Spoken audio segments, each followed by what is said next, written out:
আমি আসন্ন রমজান সম্পর্কে কিছু নসিহত করব। রমজান মাসে নিত্য প্রয়োজনীয় দ্রব্যের দামগুলো বেড়ে যাবে। অতএব রমজান আসার আগে কিছু কাজ করেন। এক নাম্বার, নিজেকে প্রস্তুত করেন রমজানের জন্য। রমজান আসতে 1 মাস 1.5 মাস বাকি আছে না?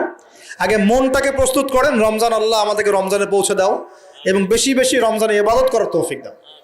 তো রমজানে বেশি ইবাদত করতে হলে দুনিয়াবি কাজ কম করতে হবে। দুনিয়াবি কাজ বেশি করলে তো ইবাদতে মন দিতে পারবে না। দুনিয়াবি কাজের মূল জিনিসটা কি? রিজিকের টেনশন, তাই না?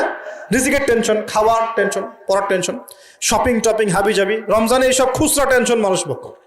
অথচ রমজান মাসে সে ব্যক্তি ধ্বংস হোক যে রমজান মাস পেয়েছে, ইবাদত করে গোনাহ মাফ করাতে পারে নাই। নবীজি বলেছেন না?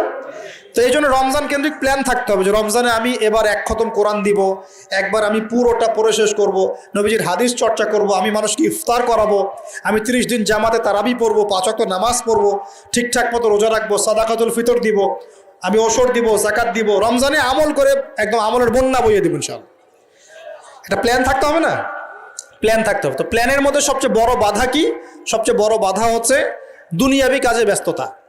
দুনিয়াবি কাজের মধ্যে সবচেয়ে বড় কাজটা কি? রিজিকের টেনশন।